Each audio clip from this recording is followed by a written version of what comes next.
Amanda calling in from Arizona. Hey, Amanda, how's it going? It's going good. How are you guys? Man, I'm doing all right. Yeah. I'm in a good mood. How about yourself, Amanda? I'm doing good. I'm really glad that you guys were talking about all of the different resources of information and news sources, because I am finding in my personal life that I am having a lot of people become so overwhelmed with all of the sources of information that they'll limit themselves to one source and then discredit every other source, and that's trickling all the way into politics. Yes. And not being able to trust like certain branches of government. And I don't know how to deal with that, because if you're just negating like all reputable sources, then it's just like this infinite regress of nothing is real. And I don't know how to combat that. Yeah, that's tough. And isn't this the age-old question? Right. Like, it is. And I think for me, my primary news source these days is Facebook, because so many of my friends read so many news, and I mostly make a point to try and keep my more conservative and out there friends, mostly because they occasionally post news that is interesting. But any news source and because I have a diverse amount of friends on my Facebook page, I don't get super tunnel vision from that, although you can. yeah. If you actively prune people whose political views you don't like, you're going to end up in an echo chamber pretty quickly. Which happens on accident, by the way, with Yes. most people. Most people aren't actively trying to do it, but it does happen. Yeah. Yeah. But if you're talking about people who only, like my parents, listen to Fox News, yeah, that's much tougher to get them away from that. Well, like I have a friend who was raised with a left-leaning family, but in light of the political climate and just everything going on, he decided to scrap all media sources and just listen to the president. Yikes. And in doing so, because the president is telling him to only listen to one source of information, he has very quickly started to discredit much other reputable sources, because he feels like what the president is saying is what's happening around him, that everyone around him in his life that is left-leaning is lying, and that's what's going on. Right. So Yeah. I think I would give you some ideas on on specifically what not to do.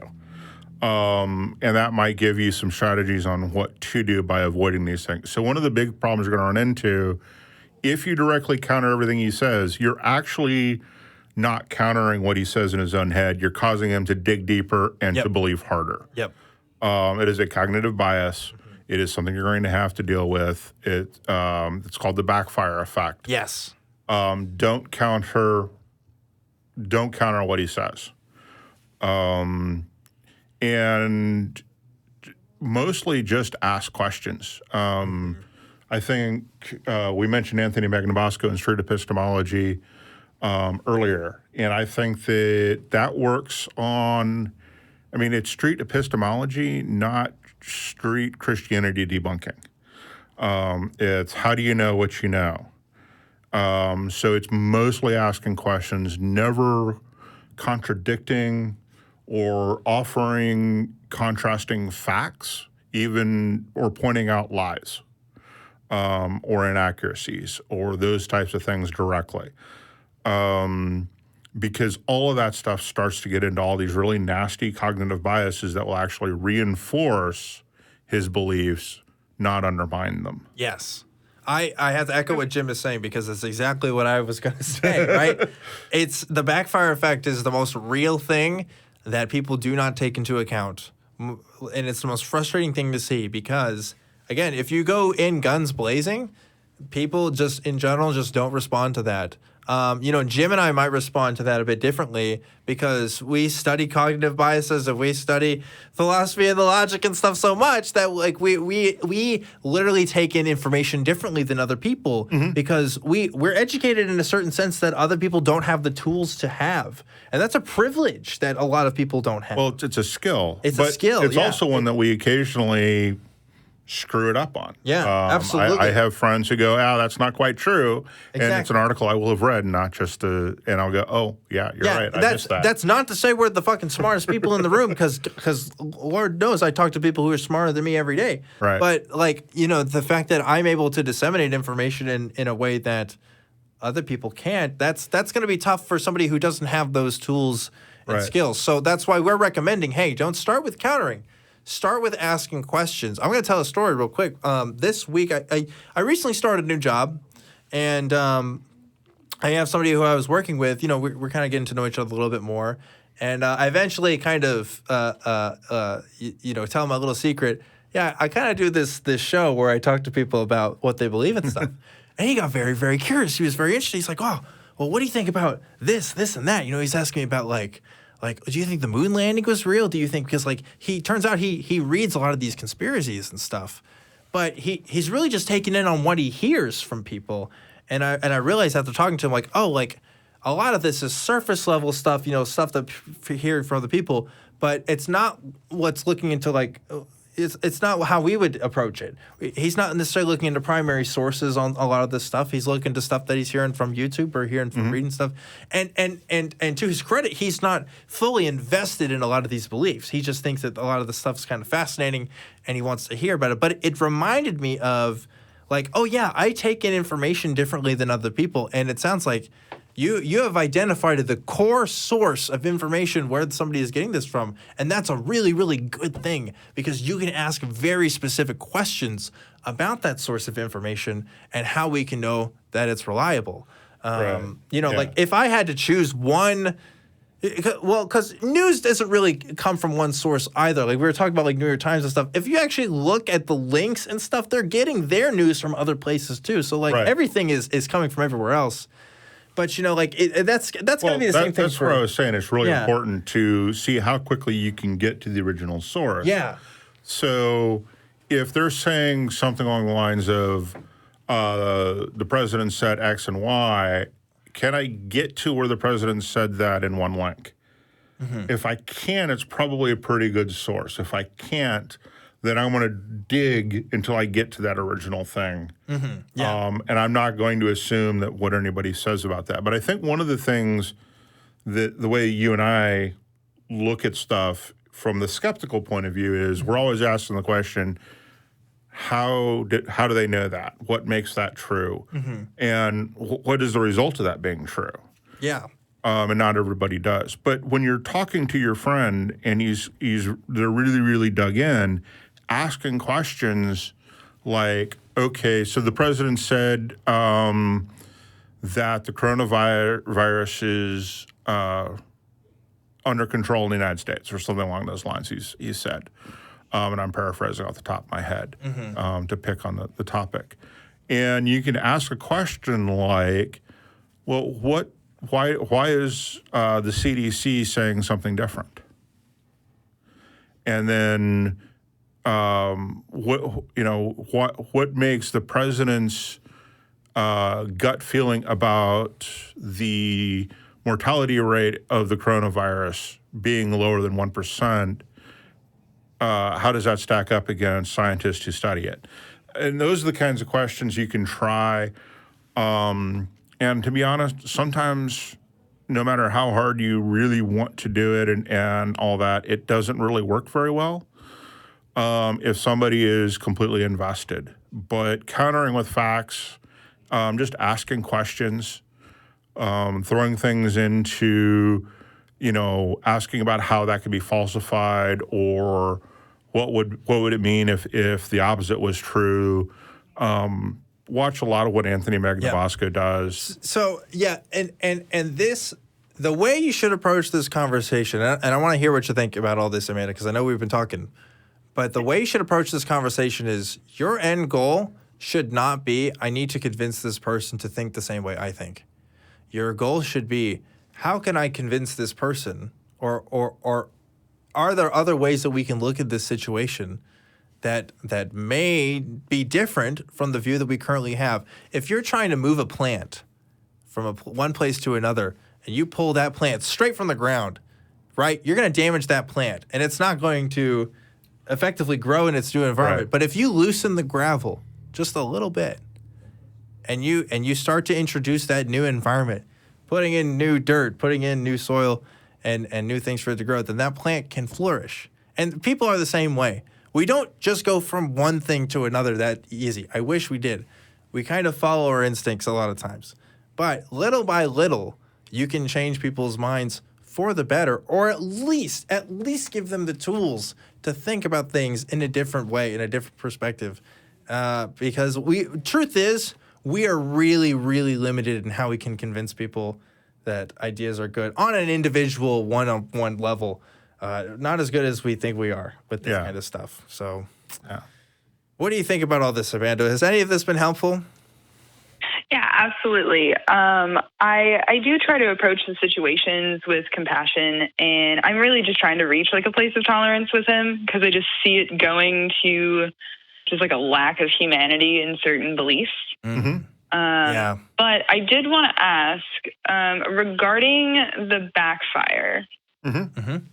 How do I prevent that from happening when the conversation goes to a place where like the best example I can think of is the impeachment of people like not understanding why that's a problem. And then when you hit that wall of like, well, I have to explain the ethics to you because you don't know why the wrong is wrong because you don't know it's wrong. Yeah. Yeah. Well, ethics stuff in particular is anytime that comes up, people are making assumptions about ethics for themselves and others. And if they don't already have those assumptions, you have to convince them that those assumptions are worth examining and then looking at. I mean, an example of my own life, when I was a Christian, thought that there was something wrong with being like LGBT. Right. And that wasn't based on anything real other than that's what other Christians told me. And I believe that. So, And it could be things like, do people deserve to die simply because they can't afford health care? Yeah. Yeah. I mean, like, and so, like, the moral stuff that's going to be harder, even harder, I think, than the other thing, because that's a change of people's entire philosophy right. Well, in their core being. Yeah. And so I think, too, one of the things that we haven't touched on is where street epistemology should actually come from. Yeah. It should come from the idea that you don't know the truth either. Mm-hmm. And that you are really, really curious about how this other person came to the truth. So open-ended questions are really, really important. But also ask, if you're starting to get into the ethics of something, asking about consequences for actions is a really, really good way to kind of get them to think about it. Because one of the questions I have from my conservative friends consistently is, what's the Republican plan to prevent people from having to work 3 jobs just to pay rent, or 2 jobs just to pay rent? What's the plan for that? And should people have to work 2 jobs just to pay rent? So ask about those types of consequences. Tends to work a little bit better because it gets them thinking about what they're doing and what the consequences of what they're saying are. Yeah. And give another example. If we're talking about selling a gay person a cake, or something like that, it's like, what reasons are we using to discriminate against one person that we aren't using for another? And what's the real heart of that? And they might say, oh, well, it's because my beliefs in the Bible and stuff like that. And then you dig into why you think the Bible is true or why it should be something worth considering. Right.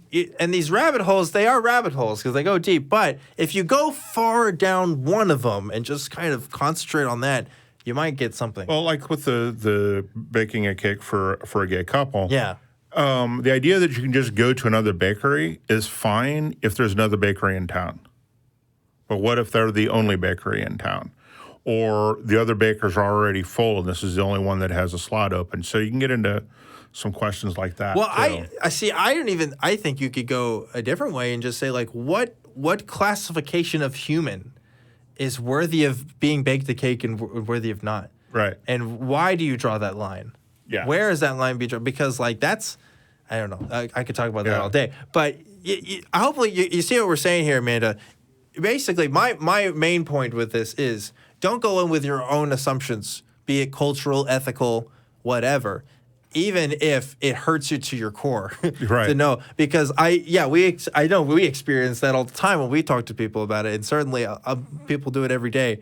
And I wish with the rhetoric and the stuff I used to say, I wish I knew the harms that came about when talking about these kinds of things. But it wasn't until people talked to me, compassionately and about things even not really related to issues like that where suddenly it kind of clicked. Because sometimes these beliefs are kind of tangential. They're based on other things, and if you're going to get to the root of it, which I think is what you should focus on, then that's how change can happen. I see Jim typing over here. But Amanda, is this making sense? Is this kind of helpful at all? Yeah, no, this was great. I appreciate it a lot, guys. Thank you so much. Uh-huh. Yes. And if you want to know more about the Backfire Effect, I'm going to recommend a book to you if you're a book person. I don't know if you are. I am. Okay. So Thinking Fast and Slow Oh, yes. Very by good. Daniel Kahneman is a great example. And I'll give you one as well. So how to make an atheist or two, actually. How to make an atheist. Do you mean a manual for creating Manual atheists? for creating atheists. Yes. Yes, thank you. And the other one is, and I recommend this to almost everybody, is Never Split the Difference. Yes. Never Split the Difference is great. By Christopher Voss. Yes. Christopher Voss was the FBI's lead international hostage negotiator. And it's how he actually negotiated how he handled hostage negotiators. It's a great set of stories from the trenches of him actually negotiating at the door to the hostage taker's apartment and things like that. But it's also really, really good overview on how to ask good, open-ended questions that can get you to the truth and to get you to finding out what somebody is actually thinking and how they're thinking about it. Yeah. Another one, I'll recommend one more, and this isn't a book, this is a podcast for those of you who don't read. Now I can't even remember what it's called. What's it called?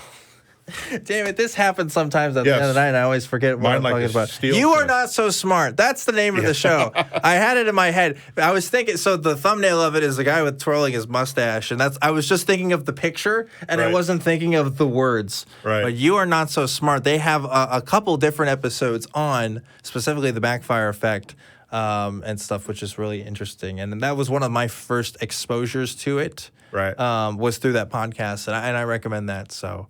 Thanks again, Amanda, for calling in. And I would love to hear more about your conversations with your friends and how those are going, and so that we can be like your coach on the sidelines, saying like, "Hey, let's figure out what we could. What's the next strategy here?" Because I think this kind of stuff's important for anybody to do. Yeah, anybody to do. With their, whether it be significant others or people they don't know well. So anyway, thanks again, Amanda. Really appreciate you calling in. And I would love to hear back from you in the future. absolutely. Yeah.